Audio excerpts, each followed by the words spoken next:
Silk ഗാർഡനിൽ തുണിത്തരങ്ങൾക്ക് വമ്പിച്ച വിലക്കുറവ്.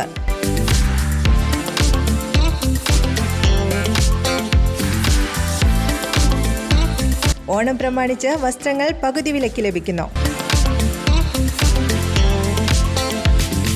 വസ്ത്രവ്യാപാര രംഗത്തെ 27 വർഷത്തെ സേവന പാരമ്പര്യമുള്ള സിൽക്ക് ഗാർഡനിൽ മറ്റെങ്ങും ലഭിക്കാത്ത തരത്തിലുള്ള ഡിസ്കൗണ്ട് സെയിൽ ആരംഭിച്ചിരിക്കുന്നു.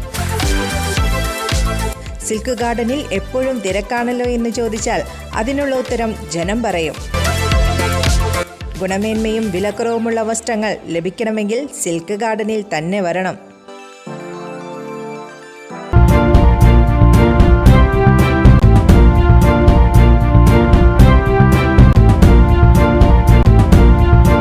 നമസ്കാരം, എനി ടൈം ന്യൂസിലേക്ക് സ്വാഗതം. ഞാൻ നിബി രാജേഷ്. കേരളത്തിൽ 20,73,000 പേർ അംഗത്വമുള്ള നിർമ്മാണ ക്ഷേമനിധി ബോർഡിൽ 3,60,000 പേർ പെൻഷൻ വാങ്ങുന്നുണ്ട്.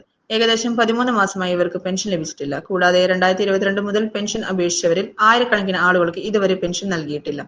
മരണ ചികിത്സാ സഹായം ഉൾപ്പെടെയുള്ള മറ്റ് ആനുകൂല്യങ്ങൾ 3 വർഷത്തോളമായി കുടിശ്ശികയാണ്.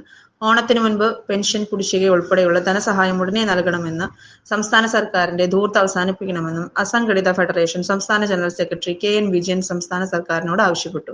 കേരള പ്രദേശ് നിർമ്മാണ തൊഴിലാളി ഫെഡറേഷൻ BMS സംസ്ഥാന വ്യാപകമായി താലൂക്ക് ഓഫീസിന് മുൻപിൽ നടക്കുന്ന ധർണകളുടെ ഭാഗമായി തലപ്പള്ളി താലൂക്ക് ഓഫീസിന് മുൻപിൽ നടന്ന ധർണ ഉദ്ഘാടനം ചെയ്തു സംസാരിക്കുകയായിരുന്നു അദ്ദേഹം. BMS തൃശൂർ ജില്ലാ ട്രഷറർ വിപിൻ മംഗലം മുഖ്യപ്രഭാഷണം നടത്തി. യൂണിയൻ ജില്ലാ vice president Shri PK Unnikrishnan അധ്യക്ഷത വഹിച്ചു.